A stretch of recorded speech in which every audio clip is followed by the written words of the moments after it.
రాష్ట్రంలో ఒక కృత్రిమ ఉద్యమాన్ని సృష్టించాలి. రాష్ట్రాన్ని అలజడి సృష్టించాలి.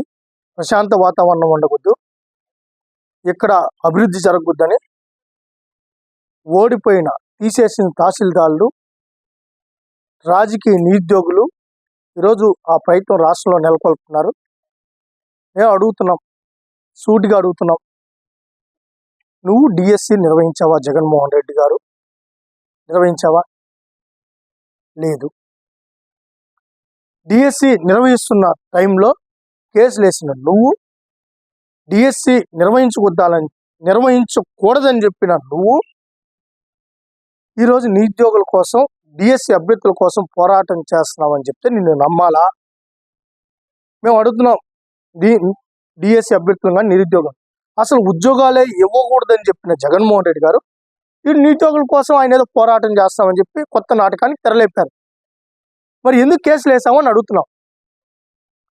ఇప్పుడు తప్పు జరిగితే కేసు వేయడంలో తప్పులేదు. అసలు డిఎస్సి నిర్వహించకూడదని కేసులు వేసిన నువ్వు, గొంతు కొయ్యాలని చూసిన నువ్వు ఈరోజు డిఎస్సి గురించి మాట్లాడతారు. బ్రిడ్జ్ గేమ్ అంట, ప్యాకాట్ అంటున్నారు, టీచర్లు అవమానపరుస్తారు. నేను సవాల్ ఇస్తున్నా, ఈరోజు బ్రిడ్జ్ గేమ్లో ఎవరికి ఉద్యోగం వచ్చింది?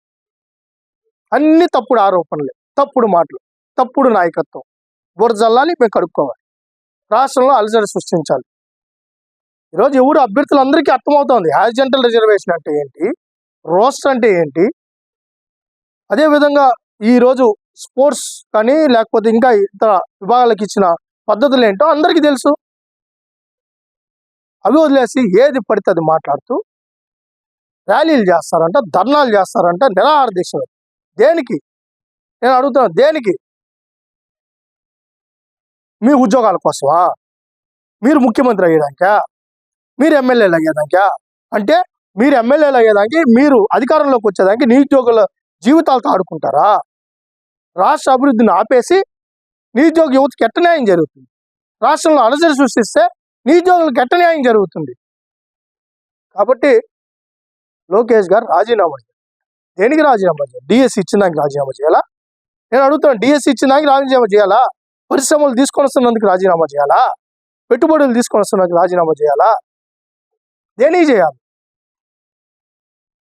సిగ్గు శరం లేకుండా ఏది పడితే అది మాట్లాడుతున్నారు.